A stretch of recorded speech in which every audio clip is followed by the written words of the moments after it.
Buenas tardes y primero que nada muchas gracias por estar aquí a todos y a todas, ¿no? Es el primer seminario que vamos a realizar en el marco del proyecto I+D, la violencia sobre la mujer en el siglo XXI, género, derecho y TIC.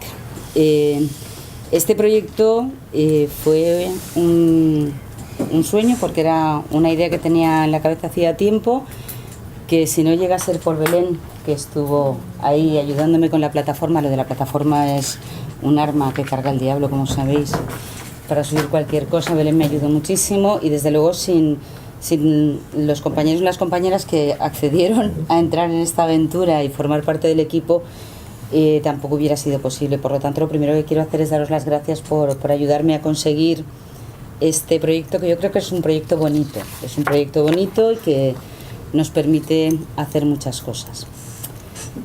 Dadas las circunstancias, me vais a permitir que este seminario pues tenga una dedicación especial. Sabéis que ayer se marchó Carmen Alborg. Carmen era una persona importante en esta casa y era una persona importante en mi vida. Y por eso pues quiero recordarla. Y quiero recordarla como era ella, ¿no? Con muchas risas y con muchos buenos momentos. Además fue una maestra del feminismo, pero del feminismo de verdad. De ese feminismo del que tanto hablamos, que es un feminismo no contenido, porque el feminismo nunca puede ser contenido, pero sí un feminismo equilibrado, un feminismo serio, responsable. Carmen fue una mujer que nos enseñó muchísimo y de la que aprendimos sobre todo la mesura, aunque parezca mentira, ¿no? Aunque parezca mentira por su aspecto. Muchas veces decíamos que era como así, como muy extravagante y tal, pero era una mujer que era una mujer culta, era una mujer sabia y era una mujer sobre todo alegre. Y esa alegría es la que sé que va a presidir este seminario, que sabéis que ayer estuvimos a punto de suspender, pero que bueno, vamos a celebrar porque a ella le gustaría mucho que lo hiciéramos y que esta noche brindaremos a su salud porque le encantará. Bien, dicho esto, vamos a empezar a trabajar porque se nos está haciendo tarde y lo que queremos es que no se nos haga muy tarde para poder hablar de muchas cosas. Me he permitido empezar yo porque voy a ser muy breve, sobre todo porque la mayoría de vosotros y de vosotras conocéis un poco el trabajo que hoy os voy a exponer. La idea del proyecto nace precisamente de los estudios que pues llevo tiempo realizando en relación con cuestiones de violencia de género y sobre todo con cuestiones de violencia de género relacionadas con el ámbito de lo que entonces llamábamos las nuevas tecnologías. La primera vez que yo presento una conferencia que se llama La violencia sobre la mujer en el siglo XXI es en la Facultad de Derecho de la Universidad de Castilla-La Mancha, en la Facultad de Derecho de Albacete, porque me invitan mis queridos amigos Nicolás García Rivas y Diego Gómez Iniesta, y que mañana contaremos con Nicolás, a impartir una conferencia sobre esta materia. Y estoy hablando de hace más ni menos que 7 años ya. Son 7 años trabajando en este ámbito en el que cuando empezábamos era todo muy desconocido. Hablábamos de violencia sobre la mujer en el ámbito de las tecnologías y decían, ¿mande? ¿Qué es eso, no? No sabíamos por dónde tirar. Intentábamos explicar que una señora estaba siendo controlada a través de su estado del Facebook y te decían, no, eso no es posible, ¿no? Bien, ahí hemos evolucionado, hemos avanzado mucho y hemos llegado a una situación en la que tenemos una sala de criminalidad informática que nace en el año 2011, como sabéis. Hasta entonces no teníamos la sala de criminalidad informática. Y a partir de la creación de la sala empezamos a mejorar lo que son las cuestiones relativas a la protección de las mujeres en el ámbito de la violencia de género a través de las nuevas tecnologías. La primera pregunta que surge es ¿qué tipo de violencia se puede ejercer a través de las nuevas tecnologías? Porque desde luego no la violencia física, ¿no? Lo primero que te dicen, bueno, pero es que a través de las tecnologías no se maltrata físicamente a una mujer o no se asesina a una mujer. Bueno, mentira, cochina, podrida y gorda, y perdonad.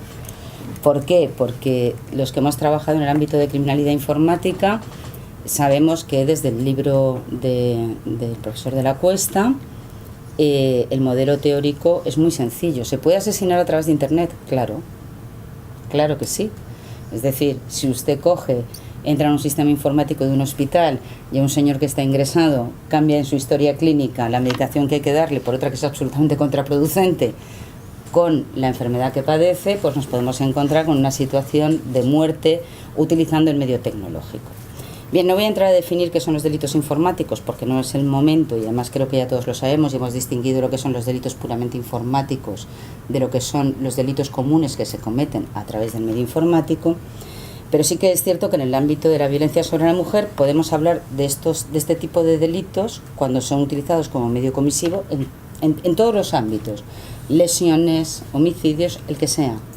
Pero en realidad los que de verdad se producen a diario y los que de verdad nos generan algún tipo de problema son los delitos que forman parte de la llamada violencia de control. La violencia de control que se produce generalmente a través de manifestaciones delictivas que afectan bien al honor, bien a la intimidad, bien a la libertad o incluso a la integridad moral, ¿no? También es verdad que en la violencia de control nos vamos a encontrar con otra manifestación que no tiene que ver necesariamente con las tecnologías, aunque últimamente se solapan, como es obvio, que es con el delito de maltrato habitual. El delito de maltrato habitual es el que tradicionalmente constituye violencia de control. Es el delito que tradicionalmente constituye violencia de control y que se regula en el artículo 172, 173, perdón, 172, 3. 73. 3.2, perdón. Estoy hablando aquí de cabeza, soy una chula. El delito de violencia habitual del 172, 3, 173, 2, 173, 2, es la figura que tradicionalmente los tribunales reconocen como violencia de control y como mis amigos penalistas conocen muy bien, pero bueno, para el resto simplemente exacto. Voy a explicitar en 2 líneas. Consiste en el castigo de aquellas actuaciones que generan una situación de violencia habitual, y ahora explicaré el problema de la habitualidad, en el entorno familiar. No es un delito específicamente, no es un delito género específico necesariamente, es un delito de violencia familiar, porque no se produce solo contra el cónyuge, excónyuge o pareja, sino que también incluye a todos los miembros que forman parte del núcleo familiar, incluso otros que están fuera del núcleo familiar sí conviven, pero lo cierto es que lo que se castiga es que una reiteración de actos que individualmente pueden constituir delitos de malos tratos puntuales, leves, vejaciones injustas, atentados contra el honor o contra la dignidad, por acumulación nos llevan al castigo del maltrato habitual. Ese maltrato habitual es lo que la jurisprudencia califica como violencia de control. Todos sabemos que el hombre no maltrata porque sí, el hombre maltrata para mantener el control, y los casos más graves de maltrato se producen precisamente cuando está a punto de perder ese control, lo que es la práctica diaria, ¿no? Desde un punto de vista criminológico, por decirlo de alguna manera.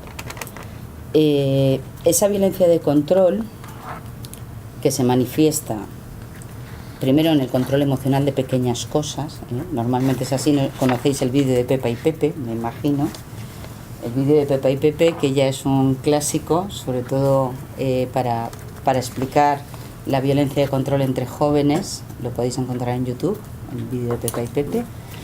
Bueno, pues empezamos con pequeñas manifestaciones de control emocional, pequeñas cosas, peticiones por amor,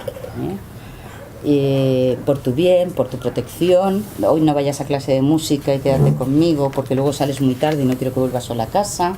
En este tipo de cosas pasamos al autoritario verbal, aquí mando yo, vas a hacer lo que yo diga porque yo quiero, etcétera. Las pruebas de confianza, déjame ver tu móvil, si no me das la contraseña es porque tienes algo que esconder, cuando todos sabemos que en una relación de confianza esas cosas no se piden y no se hacen. Pasamos a las vejaciones del maltrato de obra, cuando al final esta mujer no se somete al maltrato, o esta chica, normalmente hablamos de violencia de control entre jóvenes, al principio sobre todo, y ya llegamos a agresiones más violentas. Bien, la aparición del entorno virtual lo que ha facilitado es que este control sea mayor. ¿Esto quiere decir que demonicemos la herramienta? No, por supuesto que no. No la vamos a demonizar.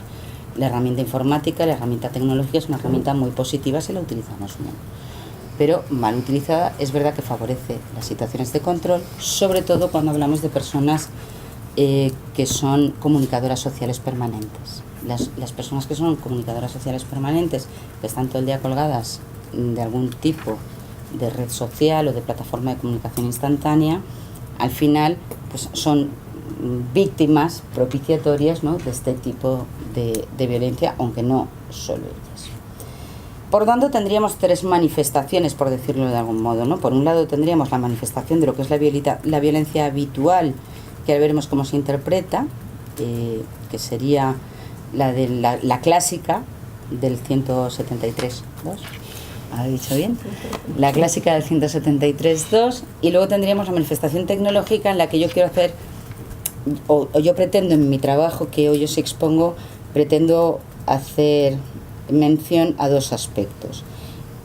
A los dos nuevos delitos que se han introducido con la reforma del 95, que serían por un lado el delito de sexting, que es el delito de difusión inconsentida de imágenes íntimas, que Nacho es un experto, y el delito de stalking o acoso predatorio, de la que es una experta Belín. Por lo tanto, yo lo único que voy a hacer es, en mi trabajo, pues ahondar sobre todo en materia de menores, porque en el resto ellos dos serán los que cubrirán esa parte. ¿Qué problemas se me han planteado a mí? Que es un poco la finalidad del seminario, ¿no? Explicar un poco qué problemas me he encontrado y cómo creo que los voy a poder resolver, y espero que me ayudéis con ello. En relación con la violencia habitual, sabéis que el Tribunal Supremo, o los penalistas sabéis que el Tribunal Supremo se han mantenido tradicionalmente dos posiciones, una que es más doctrinal y otra que es más jurisprudencial, que tiene que ver con la interpretación del concepto de habitualidad. Es decir, ¿por qué castigamos la habitualidad de una manera distinta a la agresión puntual? ¿Dónde está el bien jurídico y qué interpretación hacemos de habitualidad, ¿no? Eso sería un poco el panorama. La doctrina tradicionalmente ha partido de un concepto objetivo formal de habitualidad, porque el propio Código Penal nos dice cuándo hay habitualidad, ¿no? Dice cuando haya una serie de actos con independencia de que se hayan juzgado o no se hayan juzgado, y esto ha llevado a pensar que lo que se estaba protegiendo era un poco una especie de paz familiar, ¿no? Por un lado, un bien jurídico bastante discutido en el ámbito doctrinal, y por otro lado la integridad moral, ¿vale? La cuestión es que este concepto de habitualidad objetivo formal nos llevaba a preguntarnos cuántos actos de violencia son precisos. Desde luego nosotros no nos planteamos problemas de bis in idem, para nada. Sin embargo, la jurisprudencia se los plantea, ¿eh? La jurisprudencia se plantea que haya problemas de bis in idem ahí. ¿Y en qué espacio temporal se han de producir esos actos? Esa sería un poco la problemática, ¿no? La jurisprudencia llega a decir que, bueno, que mientras que no pase de los 3 años estaríamos en habitualidad. Me parece un poco excesivo. Si le doy un golpe 1 de enero del 18, otro golpe 1 de enero del 19 y otro golpe 31 de diciembre del 20, hombre, yo habitualidad no creo que haya, ¿no? No creo que haya habitualidad en el sentido de la lesión de ese bien jurídico autónomo, de lo que puede ser la integridad física, moral, las vejaciones injustas, etcétera, que se puedan producir en cada uno de esos golpes, ¿no? Y luego, por otro lado, aparte del número de actos que normalmente se viene a relacionar con lo que es la reincidencia, se dice que a partir de 3 actos o 2 actos, depende de la sentencia, pues ya habría habitualidad. Bien, esto ha generado una serie de problemas que la jurisprudencia ha solventado de la manera siguiente. Hay una corriente jurisprudencial que todos vosotros conocéis muy bien, pero tengo que contarla un poco, que en lugar de acogerse a esa tesis jurídico-formal, de ver el número de actos, el espacio, el tal, y acogerse a lo que dice el propio precepto, lo que trata es de explicar un concepto jurídico-criminológico o social-criminológico de habitualidad. Y ahí el Tribunal Supremo lo que dice es que de lo que se trata es de demostrar que se ha producido una situación de control que genera una situación de malestar continuado, de angustia continuada, de afectación a la integridad moral en definitiva y a la dignidad. con independencia de quién sea el sujeto pasivo que la sufre, cosa que también dice el precepto, da igual que sea el hijo y la madre, o la madre y la abuela y el hijo. De lo que se trata es de que haya un clima de hostilidad que lleve al sometimiento de la mujer al varón. Esa sería la primera manifestación. Yo desde luego soy partidaria de un concepto mixto, como me imagino que lo somos la mayoría, ¿no? El objetivo formal con el criminológico social. Es decir, yo creo que hay que exigir que se produzca ese estado de malestar continuado, esa situación de afectación de la integridad moral en definitiva, pero sí que creo que hay que atender a los criterios objetivo materiales, que el principio de legalidad nos obliga también, ¿no? Y para eso está el código.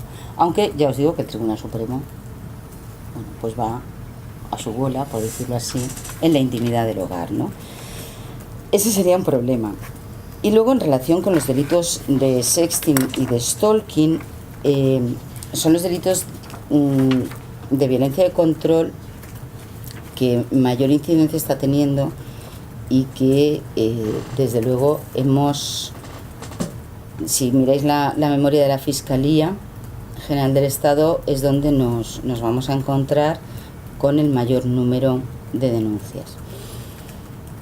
Mi principal preocupación es preguntarme el por qué se introducen estos delitos. ¿Por qué se introducen estos delitos? Porque los aspectos dogmáticos, ya os digo que bueno, tenemos dos especialistas y bueno, creo que ellos lo pueden hacer bien. Yo también entraré un poco en ellos en esta investigación, pero me planteo el por qué se introducen estos delitos cuando en realidad una correcta interpretación de los tipos penales con los que ya contábamos nos podría haber salvado, y de hecho nos estaba salvando de muchas de estas situaciones.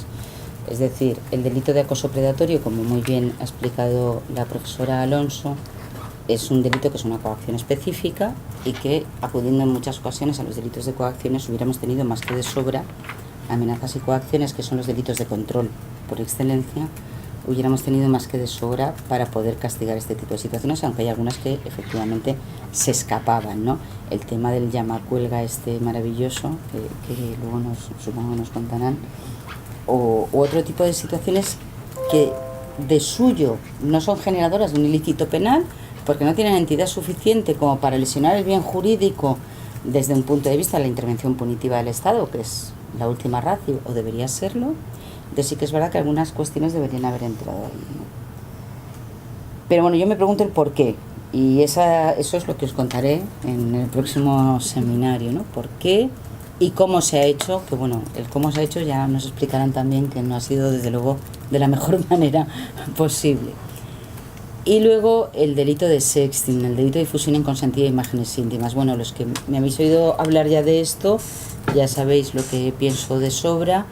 Es decir, una correcta interpretación del artículo 197, donde se tratan los delitos contra la intimidad, con una interpretación del consentimiento no extensivo, esa famosa interpretación, famosa porque a nadie le ha gustado, nada más que a mí, bueno, y alguna sentencia del Tribunal Supremo.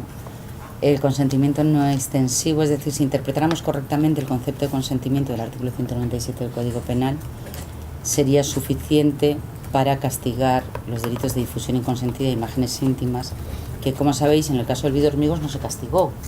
¿Y no se castigó por qué? Porque el 197 castiga al que es sin consentimiento.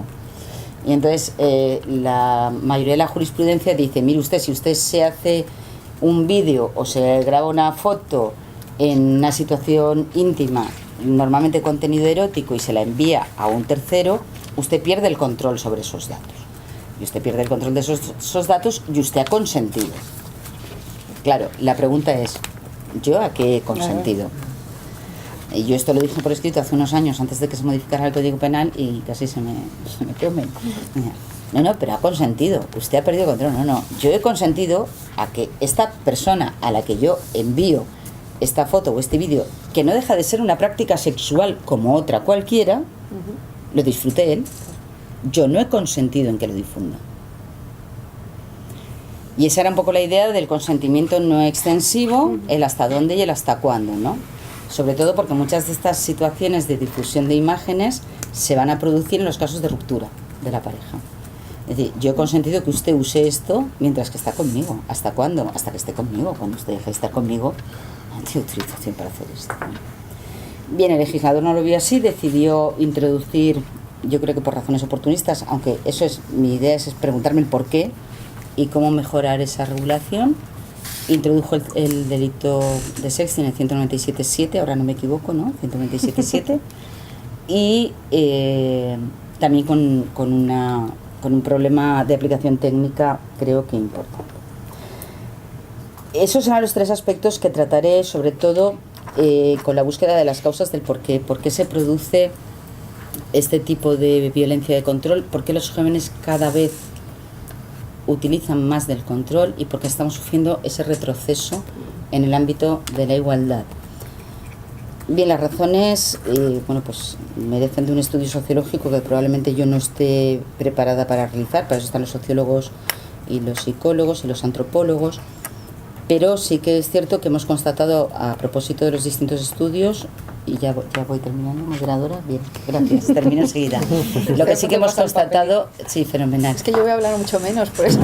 No, lo que sí que hemos constatado son tres cosas, y con esto voy a cerrar. Primero, que las relaciones entre jóvenes comienzan mucho antes, a pesar de que nuestro Código Penal ha elevado la edad penal del consentimiento sexual a los 16 años, cosa que es que el legislador nos ha ido a pasar por la puerta de un instituto, creo yo. Nunca, claro. Y no se ha dado cuenta que él mismo rebajó la edad para entrar a los institutos a los 12. Cuando educativamente nos mandamos al instituto a los 12, elevamos la edad penal a los 16, una cosa así un poco sorprendente. Que nuestras relaciones son mucho más obsesivas y que la explotación de la idea del amor romántico es lo que realmente nos está haciendo mucho daño. Bien, dudas, para eso es un seminario, para plantear dudas, y esto es lo que voy a trabajar, no sé qué os parece, y me callo ya porque si no la secretaria académica de este seminario me va a reñir, y con razón.